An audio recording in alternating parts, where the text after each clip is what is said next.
Hey everyone, ready for another deep dive? Whether you're prepping for like a big investment meeting or just kind of curious about what's really shaking things up in the markets. Yeah. This deep dive into the Market Edge report for October 2024 Right. is going to give you some seriously interesting insights. Absolutely. And this week, it's not just about the numbers. Yeah. It's about understanding like the why. The why behind the moves. Yeah, behind the market moves. Exactly. And what's really cool about this report is it's taking a much deeper look. It's not just like surface level stuff. Right. It's about those deeper market trends that can really give investors a real edge. Okay, so let's jump right in. The S&P 500 just like blasted through that 5,100 resistance level. Yeah. What makes this such a big deal? So breaking through a resistance level, like that's always a big deal. But what makes this even more interesting is that institutional buying is up a whopping 23%. Wow. That's a sign that the smart money, those institutional investors are seeing something they like and making moves. So it's like they're getting information that the rest of us don't have access to. Exactly. So where are they putting their money? Well, the report highlights two main sectors, technology, specifically semiconductors, and healthcare. Okay, so tech and healthcare. Not really surprising, but what's driving their interest now? Well, if you look at the semiconductor industry, it's clear why it's attracting so much attention. Companies like Taiwan Semiconductor Manufacturing Company are basically operating at full capacity. Wow. Just to keep up with the demand. It's a lot of demand. Samsung is making huge leaps with their advanced 3-nanometer chip production. Right. And ASML, a Dutch company that makes these critical lithography machines for chip manufacturing, their order backlog has exploded like 112%. That's incredible. It's a pretty clear sign that global demand for chips is only going up. Yeah. It seems like everyone's finally realizing how crucial semiconductors are to pretty much everything these days. And it's not just the hardware. The cloud computing sector is also booming. Absolutely. Amazon Web Services, AWS, Microsoft, Azure, Google Cloud, they're all seeing massive growth. Yeah. And that tells us we're still in the early stages of enterprise cloud adoption. Right. But what's really exciting is that profit margins are finally catching up. Interesting. To that growth. Okay. These companies are starting to make some serious cash, yeah, which is obviously a big draw for investors. So we've got the usual suspects, tech and healthcare. But the report also mentions something that's really caught my eye, a revolution in space technology. Oh, yeah. Now, this is something I definitely want to hear more about. This is where things get really interesting. Satellite tech and space logistics are experiencing explosive growth. Really? We're seeing companies like Rocket Lab, which focuses on launching small satellites, and Planet Labs, known for their Earth imaging constellation of satellites, putting up some very impressive numbers. And these numbers tell us we're on the cusp of a major shift in how we use space commercially. Feels like we're witnessing the early days of the internet all over again. Yeah. A whole new frontier opening up with incredible potential. Exactly. Before we get lost in space, yeah, let's go back down to Earth for a second. Yeah. And check the pulse of the overall economy. Right. What's the report saying about that? The news is very positive. Overall GDP growth exceeded expectations, hitting 3.2%. Wow. Inflation has cooled down to a manageable 3.1%. The unemployment rate is steady at a healthy 3.8%. And consumer confidence is soaring with a consumer confidence index reading of 112.8. So that's a lot of positive indicators. It is. What does this mean for consumer spending as we head into the holiday season? What's it all mean for our investments? Well, with all those positive economic signs, it seems safe to say that consumer spending is likely to be strong going into the holidays. Yeah, that makes sense. As for what it means for your investments, well, that's where things get a little more complex. Right. But this report can definitely give us some clues. Speaking of complexity. Yeah. I know we can't have this conversation without talking about the Federal Reserve. Of course not. Their next meeting is coming up. Yeah. And everyone's on edge about what they're going to do next. Right. It's the big question on everyone's mind. Yes. The meeting is definitely creating a lot of buzz. Yeah. The market is currently pricing in a 67% chance of a rate cut in early 2025. A rate cut? Yeah. I like the sound of that. But hold on. Okay. Because the Fed's actions aren't always so straightforward, they're still reducing their balance sheet. Right. And their recent communications have been leaning towards the hawkish side. Interesting. So while a rate cut is possible, Yeah. it's definitely not a done deal. So we have to look beyond the headlines. Yeah, absolutely. And try to understand what's really driving their decision-making. Exactly. What are the factors we need to be considering? Well, that's the key question.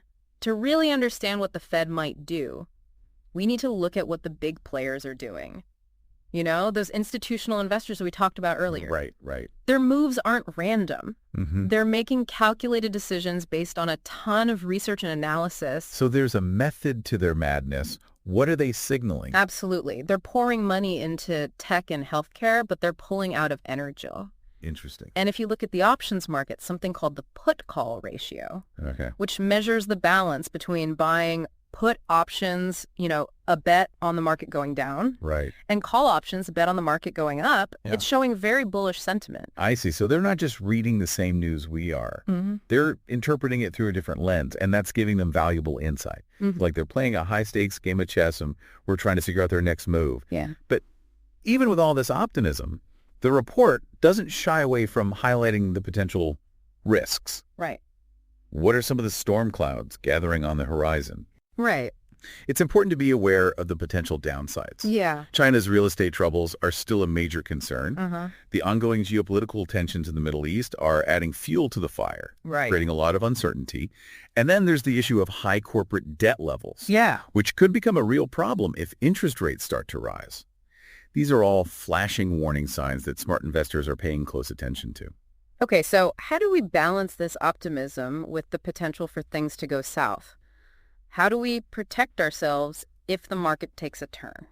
That's where diversification and risk management come in. Okay. It's all about not putting all your eggs in one basket and having strategies in place to mitigate losses.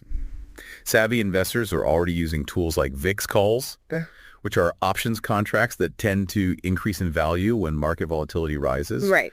They're also strategically adding gold to their portfolios, which is often seen as a safe haven asset during times of uncertainty. Makes sense. It's like having an insurance policy for your portfolio, Yeah. just in case things get a little bumpy. But we don't want to get too bogged down in the what-ifs. Yeah. Let's shift gears and talk about the week ahead. What are the key events and indicators that we should be watching closely? Next week is going to be a busy one for the markets. Not bad. We've got some major earnings reports coming out. Yeah. Apple and Amazon on Monday, followed by AMD and Pfizer on Tuesday. Got it. These reports will give us a lot of insight into the health of some key sectors of the economy. And then, of course, there's the big one, the Federal Reserve's interest rate decision on Wednesday. Right. That announcement has the potential to send shockwaves through the markets, so everyone will be watching very closely. So we've got earnings reports, a Fed decision. Yeah. It's going to be a lot to digest. Huh? Are there any specific things we should be looking for in those earnings reports or in the Fed's announcement? Absolutely. In those earnings reports, pay attention to not just the earnings numbers themselves, but Yeah. also things like revenue growth, Well. guidance for future quarters, Mm-hmm. and any comments from company management about the overall economic outlook. Yeah. Those details can often provide more insight than the headline numbers. As for the Fed, listen carefully to their language and tone. Even a slight shift in their wording can send a powerful signal to the markets.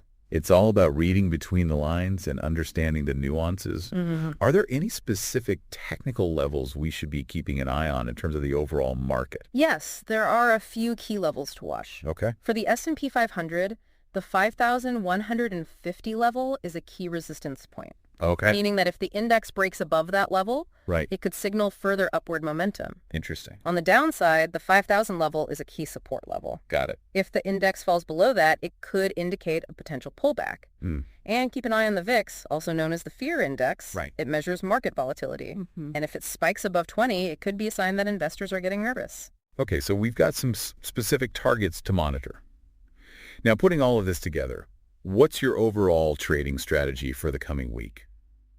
Where are you seeing the most potential and where are you being more cautious? Based on all the data and analysis in this report, I'm still bullish on tech and healthcare. Okay, There's a lot of momentum in those sectors, and the fundamentals are strong. makes sense.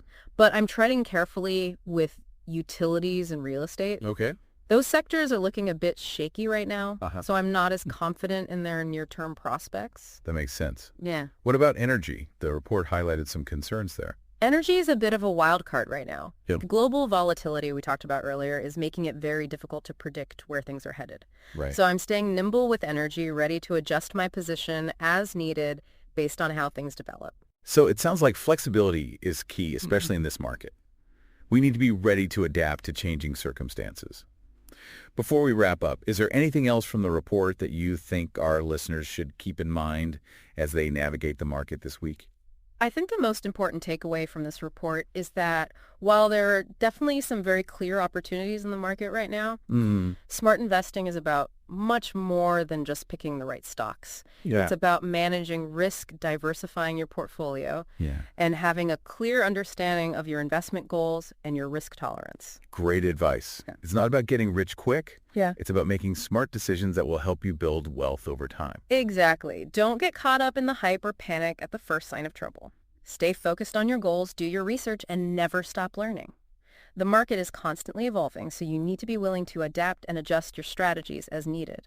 Yeah, it's amazing how much info is packed into this report. We've covered so much ground, from the surge in semiconductor demand to the potential of space tech, and even a look into how the Fed makes its decisions. Yeah, it is a lot to take in, but that's what I love about these deep dives. We get to cut through all the noise and really zero in on what matters most to investors. Exactly. So before we wrap things up, let's do a quick recap for our listeners. What are the absolute must-knows for navigating the market this week? Okay, so first, keep a close eye on those earnings reports from Apple, Amazon, AMD, and Pfizer. They'll give you a good snapshot of how those companies are doing and the bigger picture of their sectors. Makes sense. Second, listen closely to what the Fed has to say on Wednesday. You know, every word they say will be analyzed for hints about their future policy decisions. Oh, yeah, for sure. So try to read between the lines and really understand what they mean. And lastly, keep those technical levels we talked about in mind. Right. They can help you spot potential buying and selling opportunities and manage your risk better. It's like having a roadmap for the market. Exactly. Helping us navigate all the twists and turns. And remember, even with all this information, smart investing is about more than just picking the right stocks at the right time. Right. It's about managing risk, diversifying your portfolio, and knowing your investment goals and risk tolerance. So true. It's not about getting rich quick. Nope. It's about making informed decisions that'll help you build wealth steadily over time. Exactly. And that means staying disciplined, doing your own research, and never being afraid to ask questions. Great advice. So what will you do with all this information? How will you apply it to your own investment decisions? That's the challenge and the opportunity. And if you want even more in-depth analysis and advanced trading strategies, be sure to check out the link in the description for more insights from the Market Edge report. Until next time, happy investing.